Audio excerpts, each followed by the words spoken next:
Hey, Marianne here with the Six Figure Mastermind. Welcome back. Thanks for tuning in. We're going to talk about what it takes to set customer expectations, and that's going to make your business run a whole lot more smoothly, so stay tuned.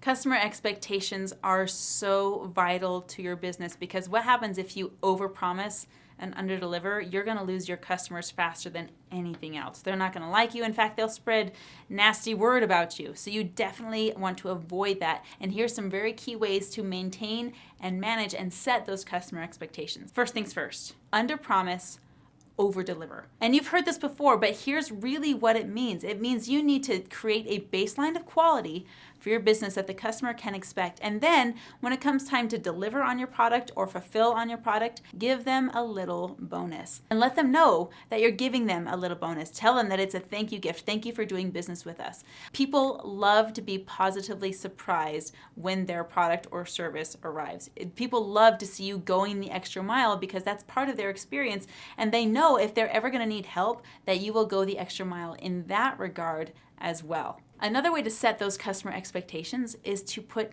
everything in writing. And I've made a lot of other YouTube videos for you guys that talks about contracts and putting correct information in the contracts and making sure you fulfill on contracts. Those contracts are going to be essential, and this is what I mean by putting those customer expectations and product vendor expectations in writing.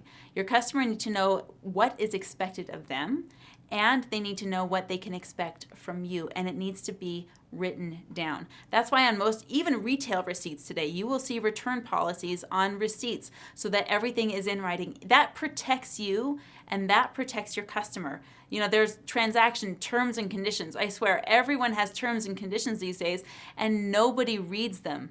Okay? Be the kind of person that reads them and that formulates them and even walks your customer through them before the end of the transaction. So if your customer is having a sale with you and they're performing this transaction with you, outline the customer expectations, basically what's in your contract verbally in addition to having them sign it. That multiple points of clarity is going to reassure your customer, and it's going to help them know that they can count on you to deliver. Another point is to make sure your customers know what you do and know what you don't do. And before your customers know that, guess who needs to know that? You do. You've got to know what your limits in business are. You know, you've probably heard all the time, like I said before, under promise, over deliver, but you can cripple yourself if you do this wrong. If you over deliver, if you promise overvalue, you're going to reach what's called burnout. And burnout happens when you're over-delivering on a product to a point it's detrimental to your business.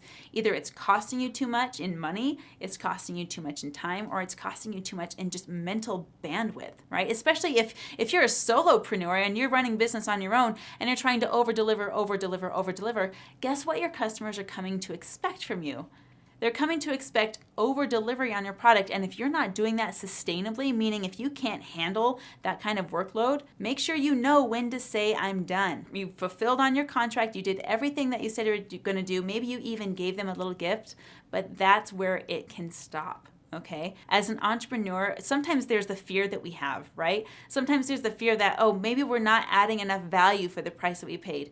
You can let completely go of that as long as your customer expectations are clearly lined out for you and for them. So don't burn out. Don't do this backwards. Don't overcompensate too much because it is definitely going to cost you. So thanks for tuning in today. Make sure you hit the subscribe button below. For those of you that want to know what it looks like to work a lot closer with me in building your six-figure business, check out the link in the description and I will tell you how we can do that together.